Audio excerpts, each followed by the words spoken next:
ഉൽപ്പത്തി പുസ്തകത്തിൽ വിവരിച്ചിരിക്കുന്ന മനുഷ്യൻ്റെ സൃഷ്ടിപ്പും പാപത്തിലേക്കുള്ള അവൻ്റെ പതനവുമെല്ലാം വെറും കെട്ടുകഥകളാകുന്നു എന്ന് ധരിപ്പിക്കുവാൻ ഒട്ടേറെ വാദമുഖങ്ങൾ എല്ലാ കാലത്തും ഉണ്ടായിട്ടുണ്ട്. ഇങ്ങനെ വിശ്വസിക്കുകയും അത് പ്രചരിപ്പിക്കുകയും ചെയ്യുന്നവരെ കുറ്റപ്പെടുത്തുവാൻ നമുക്ക് കഴിയുകയുമില്ല. കാരണം മനുഷ്യബുദ്ധിക്ക് ഗ്രഹിക്കുവാനും യുക്തിക്ക് വഹിക്കുവാനും കഴിയുന്നതിനപ്പുറമുള്ള വിവരണങ്ങളാണ് നമുക്ക് ലഭ്യമായിരിക്കുന്നത്. വിശ്വസിക്കല്ലാതെ വേറെ മാർഗമില്ല. ഇവിടെയാണ് ആത്മീയ വിവേചനം ഒരാൾക്ക് ആവശ്യം. അനന്തമായ സത്യങ്ങളെ പരിമിതമായ ബുദ്ധി കൊണ്ട് വിചിന്തനം ചെയ്ത് സംതൃപ്തിപ്പെടുവാൻ ആഗ്രഹിച്ചെന്നാൽ അത് ബുദ്ധികേടല്ലേ? ഇതുമായി ബന്ധപ്പെട്ട് സാധാരണ കേൾക്കുന്ന വാദമുഖങ്ങൾ ഇനിയും പറയും പ്രകാരമാണ്. സ്നേഹവാനായ ദൈവം മനുഷ്യൻ പാപം ചെയ്ത് നശിച്ചു പോകുവാൻ അനുവദിച്ചത് എന്തുകൊണ്ട്? അങ്ങനെ വരുവാൻ മനുഷ്യൻ പാപം ചെയ്യണമെന്നല്ലേ ദൈവം ആഗ്രഹിച്ചത്? ന്യായമായ ചോദ്യം. വേറൊരു ചോദ്യം, നന്മതിന്മകളുടെ അറിവിൻ്റെ വൃക്ഷം ഏദൻ തോട്ടത്തിലില്ലായിരുന്നെങ്കിൽ തീർച്ചയായും മനുഷ്യൻ അത് തിന്നുമായിരുന്നില്ല. ഈ പറയുന്ന ഗതികേട് അവന് ഉണ്ടാകുമായിരുന്നുമില്ല. ഇനി മറ്റൊരു വാദം, ഏദൻ തോട്ടത്തിൻ്റെ നടുവിലുണ്ടായിരുന്നു എന്ന് പറയുന്ന ജീവൻ്റെ വൃക്ഷവും നന്മ തിന്മകളെക്കുറിച്ചുള്ള അറിവിൻ്റെ വൃക്ഷവും യഥാർത്ഥത്തിലുള്ള വൃക്ഷങ്ങളായിരുന്നോ അതോ വെറും പ്രതീകങ്ങളായിരുന്നുവോ? ഒരു വൃക്ഷഫലം തിന്നു എന്നതുകൊണ്ട് മാത്രം ഇത്ര വലിയ വിപത്ത് വന്നതിനെ എങ്ങനെ ന്യായീകരിക്കുവാൻ കഴിയും? ഈ സംശയങ്ങളും ഈ വാദങ്ങളുമെല്ലാം അതിൻ്റേതായ ഗൗരവത്തിലെടുത്ത് ചില വിവരണങ്ങൾ നൽകുന്നത് പ്രയോജനപ്രദമാകും എന്നത്രേ ഞാൻ കരുതുന്നത്. ആരെ കുറ്റപ്പെടുത്തുകയല്ല. അതുതന്നെയാണല്ലോ നാം ഈ ദിവസങ്ങളിൽ പഠിച്ചുകൊണ്ടിരിക്കുന്നതും. ഇന്നത്തെ പഠനത്തിൽ കുറെ കൂടി ഞാൻ വിശദീകരിക്കുവാൻ ആഗ്രഹിക്കുന്നു. ശ്രദ്ധിച്ച് തുടർന്നുള്ള പഠനം കേട്ടാട്ടെ. മനുഷ്യന്റെ സൃഷ്ടിപ്പുമായി ബന്ധപ്പെട്ടുള്ള 2 ചോദ്യങ്ങൾക്കാണ് പ്രധാനമായും നാം ഈ തരുണത്തിൽ ഉത്തരം കണ്ടുപിടിക്കേണ്ടത്. 1, മനുഷ്യനെ എന്തിനു സൃഷ്ടിച്ചു? 2, മനുഷ്യനെ എങ്ങനെ സൃഷ്ടിച്ചു? മനുഷ്യനെ എന്തിനു സൃഷ്ടിച്ചു എന്നുള്ളതിൻ്റെ ഉത്തരം നാം വിശദമായി ചിന്തിച്ചു കഴിഞ്ഞു. അതെ, ദൈവം തൻ്റെ പ്രമോദത്തിനായി, ഫോർ ഹിസ് പ്ലഷർ, തൻ്റെ പ്രമോദത്തിനായി മനുഷ്യനെ സൃഷ്ടിച്ചു. ആദാം സൃഷ്ടിക്കപ്പെട്ടത് ദൈവത്തിന്റെ മകനായിട്ടാകുന്നു എന്ന് ലൂക്കോസിന്റെ സുവിശേഷം 3-ാം അധ്യായത്തിന്റെ 38-ാം വാക്യത്തിൽ നാം കാണുന്നു. മനുഷ്യരായ നമുക്ക് മക്കളുണ്ടാകുന്നത് നമ്മുടെ സന്തോഷത്തിനെന്ന പോലെ ദൈവവും തന്റെ പ്രമോദത്തിനായി തന്റെ മക്കളെ സൃഷ്ടിച്ചു. മനുഷ്യനെ എങ്ങനെ ദൈവം സൃഷ്ടിച്ചു എന്ന് ചിന്തിക്കുമ്പോൾ ബൈബിൾ വിവരണത്തിലേക്ക് തന്നെ പോകുന്നതാണ് ബുദ്ധി. ഉൽപ്പത്തി പുസ്തകം 1-ാം അധ്യായത്തിന്റെ 26-ഉം 27-ഉം വാക്യങ്ങളിൽ നാം വായിക്കുന്നത് ദൈവം തന്റെ സ്വരൂപത്തിലും സാദൃശ്യത്തിലും മനുഷ്യനെ സൃഷ്ടിച്ചു എന്നത്രേ. ദൈവത്തിന്റെ സ്വരൂപത്തിലും സാദൃശ്യത്തിലും എന്ന് പറയുമ്പോൾ അതിൽ എന്താണ് വാസ്തവത്തിൽ അടങ്ങിയിരിക്കുന്നത്? ശാരീരികമായൊരു സ്വരൂപം അല്ല എന്ന് തീർച്ചയാണ്. കാരണം യോഹന്നാൻ തന്റെ സുവിശേഷം എഴുതുമ്പോൾ 4-ാം അധ്യായത്തിന്റെ 24-ാം വാക്യത്തിൽ വായിക്കുന്നത് ദൈവം ആത്മാവാകുന്നു എന്നത്രേ. അപ്പോൾ അവിടെ ശരീരത്തിന്റെ സാദൃശ്യം വരുന്നില്ല. പിന്നെന്താണ് ഈ സാദൃശ്യവും സ്വരൂപവും? അതെ, ദൈവം തൃത്വം ആയിരിക്കുന്നത് പോലെ ഓരോ മനുഷ്യനിലും ഒരു തൃത്വമുണ്ട്. തൃത്വം ഏകമായിരിക്കുന്നത് പോലെ മനുഷ്യനിലും ഈ ഏകത്വം നാം കാണുന്നു. പൗലോസ് തെസ്സലോനിക്കർക്ക് ലേഖനം എഴുതുമ്പോൾ 1 തെസ്സലോനിക്കർ 5-ാം അധ്യായത്തിന്റെ 23-ാം വാക്യം പ്രകാരം മനുഷ്യനിലെ തൃത്വം ആത്മാവും പ്രാണനും ദേഹവുമാകുന്നു എന്ന് പറയുന്നു. സാധാരണ നാം പറഞ്ഞു കേൾക്കാറുണ്ടല്ലോ, ദേഹം, ദേഹി, ആത്മാവ് എന്ന്. അതുതന്നെയാണ് ഇവിടെയും. ഉൽപ്പത്തി പുസ്തകം 2-ാം അധ്യായത്തിന്റെ 7-ാം വാക്യത്തിൽ നാം വായിക്കുന്നത് ദൈവം നിലത്തെ പൊടികൊണ്ട് മനുഷ്യനെ ഉണ്ടാക്കിയിട്ട് അവന്റെ മൂക്കിലേക്ക് ജീവശ്വാസം ഊതി എന്ന്. അങ്ങനെ മനുഷ്യൻ ജീവനുള്ള ദേഹിയായി തീർന്നു. ദേഹം അല്ലെങ്കിൽ ശരീരം എന്നത് മനുഷ്യനിലെ ഭൗമബോധം ആകുന്നു. ശരീരത്തിലെ 5 ഇന്ദ്രിയങ്ങൾ കൊണ്ടാണ് ഇത് പ്രധാനമായും പ്രവർത്തിക്കുന്നത്.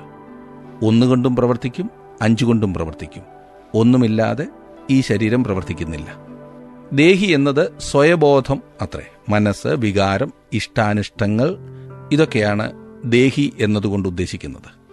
ആത്മാവ് മനുഷ്യനിലെ ദൈവബോധം ആകുന്നു. ദൈവം മനുഷ്യനുമായി ബന്ധപ്പെടുന്നത് മനുഷ്യനിലെ ആത്മാവിലൂടെയാണ്. മനുഷ്യൻ ദൈവത്തോട് മറുതലിച്ച് പാപത്തിൽ വീഴുന്നതിനു മുൻപ് മനുഷ്യനിലെ ഈ പറഞ്ഞ 3 അംശങ്ങളും പൂർണ്ണമായും ഒന്നോടൊന്ന് ഐക്യത്തിലായിരുന്നു. വീഴ്ചയ്ക്ക് മുൻപ് ആത്മാവ് ദേഹിയിലൂടെ മനുഷ്യനെ മൊത്തം നിയന്ത്രിച്ചിരുന്നു. എല്ലാം കൊണ്ടും സമതുലിത നിറഞ്ഞ നിന്ന ഒരു ജീവിതം, ആത്മീയവും ശാരീരികവുമായ സമതുലിത, ഒരു നല്ല ബാലൻസ്. എന്നാൽ അനേകർക്കുമുള്ള സംശയം മനുഷ്യന്റെ ഈ സുന്ദരമായ അസ്തിത്വത്തെ ഇല്ലാതാക്കിയത് ദൈവമല്ലേ എന്നത്രേ. എന്തുകൊണ്ട് ദൈവം അങ്ങനെ ചെയ്തു? സ്വതന്ത്രമായി ചിന്തിച്ച് തീരുമാനമെടുക്കുവാനുള്ള മനുഷ്യനിലെ പാടവം മനുഷ്യന് ദൈവം നൽകിയതിലേക്കും ഏറ്റവും അഭികാമ്യവും അതുല്യവുമായ വരപ്രസാദമത്രേ, ഫ്രീ വിൽ. അങ്ങനൊരു പാടവം ഇല്ലാത്ത അവസ്ഥയെക്കുറിച്ച് ഒന്ന് ചിന്തിച്ചു നോക്കൂ. പരിതാപകരമില്ലേ? നമ്മുടെ മക്കൾ നന്നായി വരുവാൻ നാം പറയുന്നതനുസരിക്കണമെന്ന് നാം നിർബന്ധിക്കുന്നു. അവരുടെ നന്മയ്ക്കാ. യാതൊരു മറുചോദ്യവും ചോദിക്കാതെ നാം പറയുന്നതെല്ലാം അതേപോലെ തന്നെ അനുസരിക്കുന്ന ഒരു യന്ത്രമനുഷ്യനെ, ഒരു റോബോട്ടിനെ മകനായി അല്ലെങ്കിൽ മകളായി ലഭിക്കുവാനല്ല നമ്മൾ ആരും ആഗ്രഹിക്കുന്നത്. മക്കൾ സ്വയമായി ചിന്തിച്ച് മനസ്സിലാക്കി അനുസരിക്കുന്നതാണല്ലോ നമ്മുടെ സന്തോഷം. ദൈവം തന്റെ കുഞ്ഞുങ്ങളായ മനുഷ്യരെക്കുറിച്ചും ആഗ്രഹിച്ചത് അതുതന്നെയാണ്. അതിനുവേണ്ടി ഒരു തെരഞ്ഞെടുക്കൽ ദൈവം മനുഷ്യന് മുൻപിൽ വെച്ചു. അതുമാത്രമല്ല, ദൈവത്തിന്റെ ഏത് പ്രവർത്തനത്തെയും വെല്ലുവിളിക്കുന്ന അപവാദിയായ സാത്താന്റെ വായടയ്ക്കുവാൻ മനുഷ്യന് മുൻപിൽ ഒരു തിരഞ്ഞെടുക്കൽ ആവശ്യമായിരുന്നു. മനുഷ്യന് ശരിയോ തെറ്റോ തിരഞ്ഞെടുക്കുവാൻ ഒരു അവസരം നൽകാതെ അവൻ ദൈവത്തിന്റെ പക്ഷത്താകുന്നു എന്ന് പറഞ്ഞാൽ അത് അന്യായമാകുമല്ലോ. അങ്ങനെ ദൈവത്തിന്റെ നീതി മാത്രമാണ് ഏദനിൽ വെളിപ്പെട്ടത്. അവിടുന്ന് സ്നേഹവാനും നീതിമാനുമാകുന്നു. നന്മതിന്മകളെക്കുറിച്ചുള്ള അറിവിന്റെ വൃക്ഷത്തിന്റെ ഫലം ഒഴിച്ച് തോട്ടത്തിലെ ഏതൊരു വൃക്ഷത്തിന്റെയും ഫലം തിന്നാമെന്ന് ദൈവം മനുഷ്യനോട് പറഞ്ഞപ്പോൾ ദൈവം ആഗ്രഹിച്ചത് മനുഷ്യന് വേണമെങ്കിൽ ജീവന്റെ വൃക്ഷത്തിന്റെ ഫലം തിന്നാം എന്നായിരുന്നു. അന്ന് മനുഷ്യനത് തിന്നാഞ്ഞതിനാൽ അത് തിന്നുവാൻ വേണ്ടി മനുഷ്യൻ വെളിപ്പാട് പുസ്തകം 2-ാം അധ്യായത്തിന്റെ 7-ാം വാക്യത്തിൽ പറഞ്ഞിരിക്കുന്ന അത്രയും സമയം കാത്തിരിക്കണം. അവിടെ വായിക്കുന്നത്, ജയിക്കുന്നവന് ഞാൻ ജീവവൃക്ഷത്തിന്റെ ഫലം തിന്മാൻ കൊടുക്കും എന്നാണ്. എന്താണ് ഈ രണ്ട് വൃക്ഷങ്ങളിലെ ഫലങ്ങൾ തമ്മിലുള്ള വ്യത്യാസം? ജീവന്റെ വൃക്ഷത്തിന്റെ ഫലം മനുഷ്യന്റെ ആത്മാവിനെ ശക്തിപ്പെടുത്തുന്നതും ദൈവഹിതം അനുസരിക്കുന്നതിനായി ദേഹിയെയും ദേഹത്തെയും സജ്ജമാക്കുന്നതുമായിരുന്നു. നന്മതിന്മകളെക്കുറിച്ചുള്ള അറിവിന്റെ വൃക്ഷത്തിന്റെ ഫലം മനുഷ്യന്റെ ദേഹിയെ ശക്തിപ്പെടുത്തി ആത്മാവിന് മങ്ങലേൽപ്പിക്കുന്നതായിരുന്നു. ദൈവവുമായിട്ടുള്ള സംസർഗത്തിൽ മനുഷ്യന് തുടരാൻ കഴിയാത്ത ഒരു സ്ഥിതിവിശേഷത്തിലേക്ക് ആത്മാവിനെ ശക്തിഹീനമാക്കി ദേഹിയെ ശക്തിപ്പെടുത്തുന്ന ആ തെറ്റായ പ്രവണത, അതത്രേ നന്മതിന്മകളെക്കുറിച്ചുള്ള അറിവിന്റെ വൃക്ഷത്തിന്റെ ഫലം തിന്നതുകൊണ്ട് മനുഷ്യനുണ്ടായത്. ആ ഫലം തിന്നതിനാൽ മനുഷ്യന് ഇന്ന് ദൈവബോധമാകുന്ന ആത്മാവിനെ അനുസരിച്ചല്ല, പിന്നെയോ തന്റെ ബുദ്ധിക്കും വികാരത്തിനും ഇഷ്ടാനിഷ്ടങ്ങൾക്കും അനുസരിച്ചു പോകുവാൻ പ്രേരിതരാകുന്ന ഒരവസ്ഥയിലാണ്. ഇന്ന് മനുഷ്യന് വലിയ ബുദ്ധിയുണ്ട്. അതുകൊണ്ട് അവൻ ഉണ്ടാക്കുന്നതെല്ലാം അവനെ തന്നെ നശിപ്പിക്കുവാൻ ഉതകുന്നതാണ്. ഓരോന്നെടുത്തു നോക്കിക്കേ. ആരംഭത്തിൽ നന്മയെന്നും നല്ലതെന്നുമൊക്കെ ചിന്തിച്ചത് പിന്നീട് ശാപമായി മാറുന്നതാണ് നാം എല്ലായിടത്തും കാണുന്നത്. മനുഷ്യന് വികാരമുണ്ട്, എന്നാൽ നിയന്ത്രിക്കാൻ കഴിയാത്ത അവന്റെ വികാരം ഗുണത്തെക്കാളേറെ ദോഷമാകുന്നു വിതച്ചു വെക്കുന്നത്. എത്ര വലിയ വിപത്തിലാണ് മനുഷ്യൻ വന്നെത്തിയിരിക്കുന്നത്. ഇതെല്ലാം സംഭവിച്ചത് ഹവ്വ തനിക്കുണ്ടായ പരീക്ഷയിൽ അശ്രദ്ധയായതാണ്. സാത്താൻ അവളുടെ ശരീരത്തിന്റെ ആവശ്യവുമായി അവളെ സമീപിച്ചു. അതെ, ആഹാരം. അത് അവളുടെ ദേഹിയെയും ആത്മാവിനെയും നശിപ്പിച്ചു. പാപം ചെയ്ത മനുഷ്യൻ മരിച്ചു. മരണമെന്നാൽ വേർപാട് എന്നത്രേ.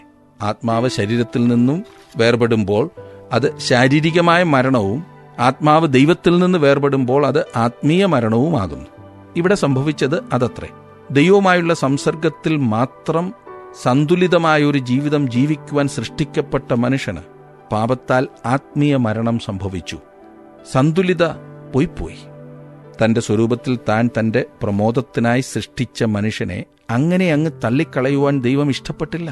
അവൻ ആദ്യം തന്നെ രക്ഷയുടെ ഒരു വാഗ്ദാനം മനുഷ്യന് നൽകുന്നതാണ് ഉൽപ്പത്തി പുസ്തകം 14 മുതലുള്ള വാക്യങ്ങളിൽ നാം കാണുന്നത്. 13 വരെയുള്ള വാക്യങ്ങൾ കഴിഞ്ഞ ക്ലാസ്സിൽ നാം പഠിച്ചിരുന്നല്ലോ. 14-ാം വാക്യം ഞാനൊന്ന് വായിക്കാം, ശ്രദ്ധിച്ചു കേട്ടാട്ടെ. യഹോവയായ ദൈവം പാമ്പിനോട് കൽപ്പിച്ചത്, നീ ഇത് ചെയ്യുക കൊണ്ട് എല്ലാ കന്നുകാലികളിലും എല്ലാ കാട്ടുമൃഗങ്ങളിലും വെച്ച് നീ ശപിക്കപ്പെട്ടിരിക്കുന്നു. നീ ഉരസുകൊണ്ട് ഗമിച്ച് നിന്റെ ആയുഷ്കാലമൊക്കെയും പൊടി തിന്നും.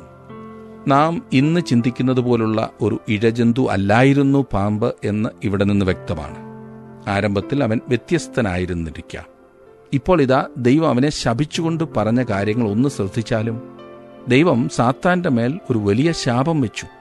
അത് മനുഷ്യന്റെ മേലും വളരെ വലിയ ഉദ്ദേശമിട്ടുകൊണ്ടുള്ളതാണ്. നിങ്ങൾ നിശ്ചയമായും അറിഞ്ഞിരിക്കേണ്ട ഒരു കാര്യം ഇതത്രേ: മശിഹ അല്ലെങ്കിൽ ലോകരക്ഷകൻ ഈ ഭൂമിയിലേക്ക് വരുന്നതിന്റെ ആദ്യത്തെ പ്രവചനമത്രേ ഈ വാക്യം, 15-ാം വാക്യം. ഞാൻ നിനക്കും സ്ത്രീക്കും നിന്റെ സന്തതിക്കും അവളുടെ സന്തതിക്കും തമ്മിൽ ശത്രുത്വമുണ്ടാക്കും.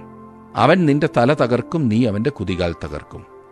ഞാൻ നിനക്കും, അതായത് സാത്താനും, സ്ത്രീക്കും നിന്റെ സന്തതിക്കും അവളുടെ സന്തതിക്കും തമ്മിൽ ശത്രുത്വമുണ്ടാക്കും. അവൻ, അതായത് ക്രിസ്തു, നിന്റെ തല തകർക്കും, നീ അവന്റെ കുതികാൽ തകർക്കും എന്ന് നമുക്കിവിടെ നൽകിയിരിക്കുന്നത് അതിമഹത്തായ ഒരു പ്രസ്താവനയത്രേ. ഇവിടുത്തെ ഏറ്റവും പ്രസക്തമായ ചിന്ത അന്തിമ വിജയമല്ല, പിന്നെയോ നിരന്തരമായുള്ള പോരാട്ടമാകുന്നു. നന്മയും തിന്മയും തമ്മിൽ നീണ്ട ഒരു പോരാട്ടമുണ്ടെന്ന വസ്തുത ഈ വാക്യം വെളിപ്പെടുത്തുന്നു. ബാക്കിയുള്ള തിരുവചനത്തിലും നിങ്ങൾ കാണുന്നത് ഇതുതന്നെയാണ്. തന്റെ സമയത്ത് കർത്താവായ യേശുക്രിസ്തു ഈ പോരാട്ടത്തെക്കുറിച്ച് ഇങ്ങനൊരു പ്രസ്താവന നടത്തി. യോഹന്നാന്റെ സുവിശേഷം 8-ാം അധ്യായത്തിന്റെ 44-ാം വാക്യത്തിൽ, നിങ്ങൾ പിശാചെന്ന പിതാവിന്റെ മക്കൾ നിങ്ങളുടെ പിതാവിന്റെ മോഹങ്ങളെ ചെയ്യുവാനും ഇച്ഛിക്കുന്നു. അവൻ ആദി മുതൽ കൊലപാതകനായിരുന്നു. അവനിൽ സത്യമില്ലായ്ക കൊണ്ട് സത്യത്തിൽ നിൽക്കുന്നതുമില്ല. അവൻ ഭോഷ്ക് പറയുമ്പോൾ സ്വന്തത്തിൽ നിന്നെടുത്ത് പറയുന്നു. അവൻ ഭോഷ്ക് പറയുന്നവനും അവന്റെ അപ്പനുമാകുന്നു. പിശാച് സാത്താനാകുന്നു. ദൈവമക്കളും സാത്താന്റെ മക്കളും തമ്മിൽ കർത്താവായ യേശുക്രിസ്തു വ്യത്യാസമുണ്ടാക്കി. ഈ പോരാട്ടത്തെക്കുറിച്ച് യോഹന്നാൻ വീണ്ടും സൂചിപ്പിക്കുന്നത് ദൈവത്തിന്റെ മക്കൾ ആരെന്നും പിശാചിന്റെ മക്കൾ ആരെന്നും ഇതിനാൽ തെളിയുന്നു. നീതി പ്രവർത്തിക്കാത്തവൻ ആരും സഹോദരനെ സ്നേഹിക്കാത്തവനും ദൈവത്തിൽ നിന്നുള്ളവനല്ല. യോഹന്നാന്റെ 1-ാം ലേഖനം 3-ാം അധ്യായത്തിന്റെ 10-ാം വാക്യമാണ് ഞാൻ വായിച്ചത്. അങ്ങനെ നമ്മുടെ മുമ്പിൽ വിളിച്ചറിയിക്കുന്ന ഒരു സത്യം എന്തെന്നാൽ, ഇവിടെ ഒരു വ്യത്യാസമുണ്ട്, ഒരു പോരാട്ടമുണ്ട്. ഇതാ, ഇവിടെ ലോകത്തിൽ 2 സന്തതികളുണ്ട്. അന്തിമമായ വിജയമുണ്ടെന്നുള്ളത് സത്യമാണ്. എന്നാൽ നീണ്ടു നിൽക്കുന്ന നിരന്തരമായ പോരാട്ടം ശ്രദ്ധിക്കേണ്ടത് വളരെ പ്രധാനപ്പെട്ട കാര്യമാണ്. എല്ലാ മനുഷ്യനും പരീക്ഷയെ നേരിടേണ്ടതുണ്ട്, തന്റെ പോരാട്ടത്തിൽ ജയിക്കേണ്ടതുമുണ്ട്. പരീക്ഷയെക്കുറിച്ചുള്ള അറിവ് വളരെ പ്രധാനപ്പെട്ടതാണ്. ഒന്നുമില്ലാത്തതുപോലെ പോയാൽ വലിയ അപകടത്തിൽ ചെന്ന് ചാടും. ഇന്ന് അനേകർക്കും ഈ ആത്മീയ പോരാട്ടത്തെക്കുറിച്ചുള്ള അറിവില്ലാത്തതാണ് അവരുടെ പ്രശ്നം. ക്രിസ്തു അവതരിക്കുന്നതിനു മുൻപ് വിശ്വാസത്താലുള്ള അനുസരണത്താലായിരുന്നു ജയം. ക്രിസ്തു വന്നതിനു ശേഷം ഇന്ന് നാം വിശ്വാസത്താൽ നമ്മെ തന്നെ ക്രിസ്തുവുമായി താതാത്മ്യപ്പെടുത്തണം, ഏകീഭവിപ്പിക്കണം. രക്ഷിക്കപ്പെടുക എന്നാൽ എന്താണ് അർത്ഥമാക്കുന്നത്? അതിന്റെ അർത്ഥം ക്രിസ്തുവിൽ ആയിത്തീരുക, അവനുമായി ഒന്നായിത്തീരുക. അതാണ് വിശ്വാസത്താൽ സംഭവിക്കുന്നത്. സൃഷ്ടിപ്പിന്റെ 3 ക്രമങ്ങളിൽ ഒന്നത്രേ മനുഷ്യൻ. 3 ക്രമങ്ങൾ ഇവയാണ്: ദൂതന്മാർ, മനുഷ്യർ, മൃഗങ്ങൾ. മൃഗങ്ങൾക്ക് തെരഞ്ഞെടുക്കുവാനുള്ള പ്രത്യേക കഴിവില്ല. എന്നാൽ മനുഷ്യർക്കും ദൂതന്മാർക്കും ആ കഴിവുണ്ട്. ഇവിടെ ഇതാ മനുഷ്യന്റെ തെരഞ്ഞെടുപ്പ്. അവനൊരു തീരുമാനമെടുത്തു. ആ തീരുമാനത്തിന്റെ വെളിച്ചത്തിൽ തന്നെ അവൻ പിടിക്കപ്പെട്ടു. അവന്റെ തെരഞ്ഞെടുപ്പിന്റെ ഉത്തരവാദി അവനല്ലാതെ പിന്നെ ആരാകുന്നു? അവളുടെ സന്തതി എന്ന് പറഞ്ഞിരിക്കുന്നത് ശ്രദ്ധിച്ചോ? മനുഷ്യന്റെ സന്തതി എന്നിവിടെ പറഞ്ഞിട്ടില്ല. ക്രിസ്തുവിന്റെ കന്യകയിൽ നിന്നുള്ള ജനനത്തിന്റെ ഒരു ചെറിയ സൂചന നമുക്കിവിടെ ലഭിക്കുന്നുണ്ട്. ദൈവം മനുഷ്യനെ തിരക്കിയ തോട്ടത്തിലേക്ക് ചെന്നപ്പോൾ ദൈവം ചോദിച്ചത്, ആദാമേ, നീ എവിടെയാകുന്നു എന്നത്രേ. ദൈവത്തെ തേടിയുള്ള മനുഷ്യന്റെ ഓട്ടത്തിന്റെ കഥയാണ് ഏതൊരു മതത്തിന്റെയും സമാഹാരം. മതം എന്ന് പറഞ്ഞാൽ ദൈവത്തെ തേടിയുള്ള മനുഷ്യന്റെ ഓട്ടമാണ്. എന്നാൽ ദൈവം അതിനെക്കുറിച്ച് പറയുന്നത് അപ്രകാരമല്ല. അതായിരിക്കുന്നത് പോലെ നമുക്ക് പറയാം, ചിന്തിക്കാം. ദൈവം മനുഷ്യനെ തേടുന്നതാണ് രക്ഷ. മനുഷ്യൻ ദൈവത്തിൽ നിന്നും ഓടിപ്പോകുന്നു. എന്നിട്ട് ദൈവം അവനെ വിളിച്ചു ചോദിച്ചു, നീ എവിടെയാകുന്നു? ഒരു ഭക്തൻ പറയുകയുണ്ടായി, പാപത്തെ അവഗണിക്കാതിരിക്കാൻ ദൈവത്തിന് കഴിയാത്തത് ദൈവനീതിയുടെ വിളികൊണ്ടാണ്. ദൈവനീതി. പാപിയെ നോക്കി അവന്റെ അവസ്ഥയിൽ ദുഃഖിക്കുന്നത് ദൈവിക വ്യസനത്തിന്റെ വിളിയാണ്. പാപത്തിൽ നിന്നുള്ള വിടുതൽ നൽകുന്നത് ദൈവസ്നേഹത്തിന്റെ വിളിയാകുന്നു എന്ന്. ഈ പറഞ്ഞതെല്ലാം നമുക്ക് മുൻപിലുള്ള വാക്യത്തിലുണ്ട്. രക്ഷകന്റെ വരവിന്റെ വാഗ്ദത്തം, മനുഷ്യന് വേണ്ടിയുള്ള ദൈവത്തിന്റെ അന്വേഷണ പരമ്പര നാം ഇവിടെ കാണുന്നു. തിരുവചനത്തിൽ ആദ്യോടന്തം അതാണ് ചിത്രീകരിച്ചിരിക്കുന്നത്. വിശുദ്ധ പൗലോസ് എഴുതി, ദൈവത്തെ അന്വേഷിക്കുന്നവൻ ഒരുത്തൻ പോലുമില്ല എന്ന്. റോമാലേഖനം 3-ാം അധ്യായത്തിന്റെ 1-ാം വാക്യം. കർത്താവായ യേശുക്രിസ്തു പറഞ്ഞു, നിങ്ങൾ എന്നെ തെരഞ്ഞെടുത്തതല്ല, ഞാൻ നിങ്ങളെ തെരഞ്ഞെടുത്തതാകുന്നു എന്ന്. യോഹന്നാൻ 15:16. യോഹന്നാനോട് ചേർന്ന് നമുക്ക് പറയാം, അവൻ ആദ്യം നമ്മെ സ്നേഹിച്ചതുകൊണ്ട് നാമും സ്നേഹിക്കുന്നു എന്ന്. 1 യോഹന്നാൻ 4:19. ദൈവം മനുഷ്യനെ തേടി വരുന്നു. അവൻ മനുഷ്യന് രക്ഷ വാഗ്ദാനം ചെയ്യുന്നു. എന്നാൽ നീണ്ടു നിൽക്കുന്ന നിരന്തരമായ ഒരു ആത്മീയ പോരാട്ടവും ഉണ്ടായിരിക്കും എന്ന് മറക്കരുത്. ഉൽപ്പത്തി 3:16 നമുക്ക് നോക്കാം. സ്ത്രീയോട് കൽപ്പിച്ചത്, ഞാൻ നിനക്ക് കഷ്ടവും ഗർഭധാരണവും ഏറ്റവും വർദ്ധിപ്പിക്കും. നീ വേദനയോടെ മക്കളെ പ്രസവിക്കും. നിന്റെ ആഗ്രഹം നിന്റെ ഭർത്താവിനോടാകും, അവൻ നിന്നെ ഭരിക്കും. സ്ത്രീക്ക് നൽകിയ ശിക്ഷ ഇതത്രേ. ഇതിലൊരു അനുഗ്രഹവുമുണ്ട്, മറക്കരുത്. വേദനയില്ലാതെ കഷ്ടമില്ലാതെ ഒരു കുട്ടിയെ ഈ ഭൂമിയിലേക്ക് ജനിപ്പിക്കുവാൻ സാധ്യമല്ല. അത് അതുപോലെ സത്യമായിരിക്കുന്നു. മനുഷ്യകുലത്തിൽ സന്തോഷം കൊണ്ടുവരുന്നതും സന്തോഷം നിലനിർത്തുന്നതുമായ അതേ സംഗതി, അതാണ് അനുഗ്രഹം. അതേ സംഗതി കഷ്ടപ്പാടിലൂടെയും വേദനയിലൂടെയും സംഭവിക്കണം. ഒരു കുട്ടി ഉണ്ടാകുക എന്നത് സന്തോഷകരമായ അവസ്ഥയാണ്. എന്നാൽ അതിൻ്റെ പിൻപിൽ ഒരു മാതാവ് അനുഭവിക്കുന്ന വേദന ചിന്തിക്കാൻ പോലും പ്രയാസമാണ്. ഒരു കുഞ്ഞില്ലെങ്കിൽ അപ്പോഴറിയാം അതിൻ്റെ ദുഃഖം. മനുഷ്യവർഗം ശാപത്തിൽ ആയി. 17 മുതൽ 19 വരെയുള്ള വാക്യങ്ങൾ ഞാനൊന്ന് വായിക്കാം, ശ്രദ്ധിച്ചാട്ട്. മനുഷ്യനോട് കൽപ്പിച്ചതോ, നീ നിന്റെ ഭാര്യയുടെ വാക്കനുസരിക്കുകയും തിന്നരുതെന്ന് ഞാൻ കൽപ്പിച്ച വൃക്ഷഫലം തിന്നുകയും ചെയ്തതുകൊണ്ട് നിന്റെ നിമിത്തം ഭൂമി ശപിക്കപ്പെട്ടിരിക്കുന്നു. നിന്റെ ആയുഷ്കാലമൊക്കെയും നീ കഷ്ടതയോടെ അതിൽ നിന്ന് അഹോവൃത്തി കഴിക്കും. മുള്ളും പറക്കാരയും നിനക്ക് അതിൽ നിന്ന് മുളയ്ക്കും. വയലിലെ സസ്യം നിനക്ക് ആഹാരം ആയിരിക്കും. നിലത്തുനിന്ന് നിന്നെ എടുത്തിരിക്കുന്നു, അതിൽ തിരികെ ചേരുവോളം മുഖത്തെ വിയർപ്പോടെ നീ ഉപജീവനം കഴിക്കും. നീ പൊടിയാകുന്നു, പൊടിയിൽ തിരികെ ചേരും. മനുഷ്യന്റെ മേൽ വന്ന ശിക്ഷ ഈ പറഞ്ഞതത്രേ. മരണം ഇപ്പോൾ മനുഷ്യന്റെ മേൽ വരുന്നു. എന്താണ് മരണം? ഒരു വ്യക്തിയുടെ ശരീരത്തിൽ നിന്നും ആത്മാവ് വേർപെടുന്നതാണ് ശാരീരിക മരണം.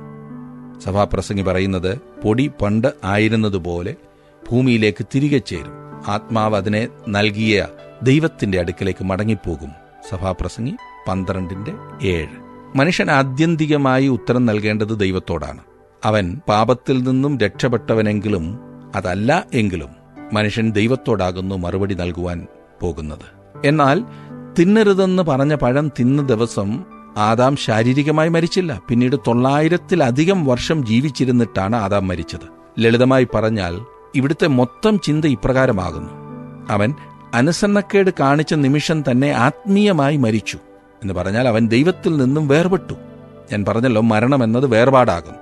എഫേസ്യർക്ക് വിശുദ്ധ പൗലോസ് ലേഖനം എഴുതുമ്പോൾ ഇപ്രകാരം എഴുതി, 2-ാം അധ്യായത്തിൽ, അവർ അതിക്രമങ്ങളാലും പാപങ്ങളാലും മരിച്ചവരാകുന്നു. അവർ ശാരീരികമായി മരിച്ചവരായിരുന്നു എന്നല്ല പൗലോസ് അർത്ഥമാക്കിയത്. പിന്നെയോ ആത്മീയമായി മരിച്ച അവസ്ഥ, അതായത് ദൈവത്തിൽ നിന്നും വേർപെട്ട അവസ്ഥ. ദൈവം പറയുന്നത് കേൾക്കാനായിട്ടുള്ള കഴിവ് അവർക്കില്ല. ദൈവത്തോടുള്ള സംസർഗത്തിനുള്ള കഴിവ് ഇവർക്കുമില്ല, മനുഷ്യനുമില്ല. ഇതുമായി ബന്ധപ്പെട്ട ഒരു ചിന്ത ആ മുടിയനായ പുത്രന്റെ ഉപമ കർത്താവ് പഠിപ്പിച്ചപ്പോൾ പറഞ്ഞത് ഓർക്കുന്നുണ്ടോ? ഓടിപ്പോയ മകൻ തിരികെ വന്നപ്പോൾ ഇടഞ്ഞു നിന്ന മൂത്ത മകനോട് പിതാവ് പറയുന്നു, ഈ എന്റെ മകൻ മരിച്ചവനായിരുന്നു, വീണ്ടും ജീവിച്ചു, കാണാതെ പോയിരുന്നു, കണ്ടുകിട്ടിയിരിക്കുന്നു. ലൂക്കോസ് 15:24. അയാളുടെ മകൻ മരിച്ചെന്നോ? അതെ, മരിച്ചവനായിരുന്നു. ശാരീരികമായിട്ടല്ലായിരുന്നു. എന്നാൽ അവൻ പിതാവിൽ നിന്നും വേർപെട്ടവനായിരുന്നു. പിതാവിൽ നിന്നും വേർപെട്ടിരിക്കുന്നു എന്ന് പറഞ്ഞാൽ മരിച്ചിരിക്കുന്നു എന്നാകുന്നു അർത്ഥം. കർത്താവായ യേശു മാർത്തയോട് പറഞ്ഞു, ഞാൻ തന്നെ പുനരുത്ഥാനവും ജീവനുമാകുന്നു, എന്നിൽ വിശ്വസിക്കുന്നവൻ മരിച്ചാലും ജീവിക്കും എന്ന്. യോഹന്നാന്റെ സുവിശേഷം 11-ാം അധ്യായത്തിന്റെ 25-ാം വാക്യം. വീണ്ടും മരണമെന്നാൽ ആത്മീയമായ മരണമാകുന്നു, അതായത് ദൈവത്തിൽ നിന്നും വേർപെട്ട അവസ്ഥ. പഴം തിന്ന ആ നിമിഷം തന്നെ മനുഷ്യൻ ആത്മീയമായി മരിച്ചു. അതത്രേ അവൻ ദൈവത്തിൽ നിന്നും ഓടിപ്പോകുവാൻ, ഒളിച്ചിരിക്കുവാൻ കാരണമായത്. അതുകൊണ്ടത്രേ അവൻ അത്തിയില കൂട്ടിത്തുന്നി അരയാടയുണ്ടാക്കുവാൻ ശ്രമിച്ചത്. ദൈവത്തോടുകൂടെ ഉല്ലസിക്കുവാൻ സൃഷ്ടിക്കപ്പെട്ട മനുഷ്യൻ പാപം ചെയ്ത് ദൈവത്തിൽ നിന്നും വേർപെട്ട് ആത്മീയമായി മരിച്ചു. അങ്ങനെ അവൻ ശാപഗ്രസ്തനായി തീർന്നു. ഭയം അവനെ പിടിച്ചു, ലജ്ജ അവനെ ബാധിച്ചു. 20-ാം വാക്യം, മനുഷ്യൻ തന്റെ ഭാര്യയ്ക്ക് ഹൗവ എന്ന് പേരിട്ടു. അവൾ ജീവനുള്ളവർക്കെല്ലാം മാതാവല്ലോ. കായീനും ഹാബേലും ഏദൻ തോട്ടത്തിലല്ല ജനിച്ചതെന്ന് ഇതിനർത്ഥമില്ല. എന്നാൽ അവർ മനുഷ്യന്റെ വീഴ്ചയ്ക്ക് ശേഷമാണ് ജനിച്ചതെന്നുള്ളത് തീർച്ചയാണ്. 21-ാം വാക്യം നോക്കിക്കേ. യഹോവയായ ദൈവം ആദാമിനും ഭാര്യയ്ക്കും തോൽ കൊണ്ട് ഉടുപ്പുണ്ടാക്കിയവരെ ഉടുപ്പിച്ചു. മൃഗങ്ങളുടെ തോൽ എടുക്കണമെന്നുണ്ടെങ്കിൽ മൃഗത്തെ കൊല്ലണമല്ലോ. ഞാൻ വിശ്വസിക്കുന്നത് യാഗത്തിന്റെ ആരംഭം ഇവിടെയാണ് എന്നത്രേ. ദൈവം അത് മനുഷ്യന് വ്യക്തമാക്കി കൊടുത്തു. അവരുടെ അത്തിയില അരയാട ദൈവം തള്ളിക്കളഞ്ഞു. എന്നിട്ട് തോൽ കൊണ്ടുള്ള വസ്ത്രം അവർക്ക് നൽകി. ആദാമും ഹൗവായും ഏദൻ തോട്ടം വിടുമ്പോൾ രക്തം ചൊരിഞ്ഞുള്ള ഒരു യാഗം പിൻപിൽ കണ്ടിരുന്നു. അവരുടെ ലജ്ജ മറയ്ക്കുവാൻ ഒരു മൃഗം കൊല്ലപ്പെടേണ്ടതായി വന്നു. ഒരു വിധത്തിൽ പറഞ്ഞാൽ അതിൻ്റെ കാരണക്കാർ അവർ തന്നെയാണ്. ദൈവാലയത്തിലെ അതിവിശുദ്ധ സ്ഥലത്തെ കൃപാസനത്തിന്മേൽ ദൈവം മോശയെക്കൊണ്ട് ചെയ്യിച്ച അതേ കാര്യമാണ് ഇപ്പോൾ ആദാമും ഹവ്വായും തിരിഞ്ഞു നോക്കി കാണുന്നത്. അതായത് അവിടെ വെച്ചിരിക്കുന്ന രക്തത്തിലേക്ക് 2 കെരൂബുകൾ കുനിഞ്ഞു നോക്കുന്നു. അതത്രേ ദൈവത്തിങ്കിലേക്കുള്ള വഴി. അത്തിയിലയിൽ നിന്നും ദൈവം അവരെ തോൽ ധരിപ്പിച്ചു എന്നതിൽ നിന്ന് 4 വലിയ പാഠങ്ങൾ നമുക്ക് കാണുവാൻ സാധിക്കുന്നു. ഒന്ന്, ദൈവത്തെ സമീപിക്കുവാൻ മനുഷ്യന് തക്കതായ ഒരാവരണം ആവശ്യമത്രേ. യാതൊരുവൻ്റെയും നല്ല പ്രവൃത്തിയുടെ അടിസ്ഥാനത്തിൽ ഒരുവനും ദൈവത്തിങ്കിലേക്ക് വരിക സാധ്യമല്ല. നിങ്ങൾ ആയിരിക്കുന്നത് പോലെ തന്നെ നിങ്ങൾ കടന്നു വരേണ്ടതാണ്, അതായത് പാപിയായി തന്നെ. രണ്ടാമതായി, അത്തിയില അംഗീകരിക്കാവുന്നതല്ല, അവ മനുഷ്യനിർമ്മിതമാണ്. മനുഷ്യനിർമ്മിതമായ വസ്ത്രം ദൈവം സ്വീകരിക്കുന്നില്ല, അത് അഴുക്ക് പുരണ്ടതാണ്. 3, ദൈവം തന്നെ തക്കതായ ആവരണം അഥവാ വസ്ത്രം നൽകേണ്ടതുണ്ട്. 4, കർത്താവായ യേശുക്രിസ്തുവിലൂടെ അവൻ്റെ മരണത്തിലൂടെ മാത്രമേ ഈ വസ്ത്രം സ്വന്തമാക്കുവാൻ കഴിയൂ. നമുക്കും ദൈവകോപത്തിനും മധ്യത്തിൽ മനുഷ്യന് ഒരു പകരക്കാരനെ ആവശ്യമാകുന്നു. ഇന്നും മനുഷ്യൻ പരിഗണിക്കേണ്ട അതിപ്രധാന കാര്യങ്ങളിൽ ഒന്നത്രേ ഇത്. ദൈവസന്നിധിയിൽ തൻ്റെ ന്യായമായ സ്ഥാനം എടുക്കുക എന്നതത്രേ ഈ ലോകത്തിൽ മനുഷ്യന് ഏറ്റവും പ്രയാസമുള്ള കാര്യം.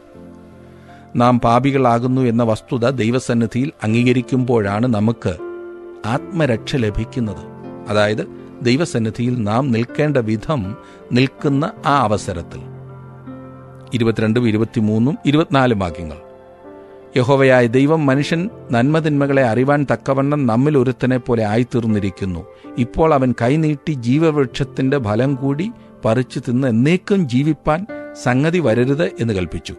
അവനെ എടുത്തിരുന്ന നിലത്ത് കൃഷി ചെയ്യേണ്ടതിന് യഹോവയായ ദൈവം അവനെ ഏദൻ തോട്ടത്തിൽ നിന്ന് പുറത്താക്കി. ഇങ്ങനെ അവൻ മനുഷ്യനെ ഇറക്കിക്കളഞ്ഞു. ജീവന്റെ വൃക്ഷത്തെങ്കിലേക്കുള്ള വഴി കാപ്പാൻ അവൻ ഏദൻ തോട്ടത്തിന് കിഴക്ക് കെരൂബുകളെ തിരിഞ്ഞുകൊണ്ട് ഇരിക്കുന്ന വാളിന്റെ ജ്വാലയുമായി നിർത്തി. ഈ പറഞ്ഞതിനോട് എനിക്ക് പറയുവാനുള്ളത്, മനുഷ്യൻ നിത്യമായ പാപത്തിൽ ജീവിക്കുവാൻ ദൈവം അനുവദിക്കാതിരുന്നതിന് ദൈവത്തിന് സ്തോത്രം. അങ്ങനെ ചെയ്യുവാൻ അവൻ നമ്മെ അനുവദിക്കുകയില്ല. അതത്രേ ഏറ്റവും വലിയ അനുഗ്രഹം. ദൈവം ഒരു മാർഗതടസ്സം ഉണ്ടാക്കി എന്നല്ല ഇവിടെ അർത്ഥമാക്കുന്നത്. ഇതിന്റെ അർത്ഥം ദൈവത്തിങ്കിലേക്ക് വരുവാൻ ജീവന്റെ മാർഗം മനുഷ്യന് വേണ്ടി തുറന്നിട്ടിരിക്കുകയാണെന്നത്രേ. ഒരു യാഗത്തിലൂടെ രക്ഷയുണ്ടാകണം. മനുഷ്യൻ തിരിഞ്ഞു നോക്കിയപ്പോൾ രക്തമാണ് കണ്ടത്. നഷ്ടപ്പെട്ട മനുഷ്യനെ സ്നേഹിക്കുന്ന ദൈവം അവന്റെ രക്ഷയ്ക്കായി വലിയ വഴി തുറന്നു.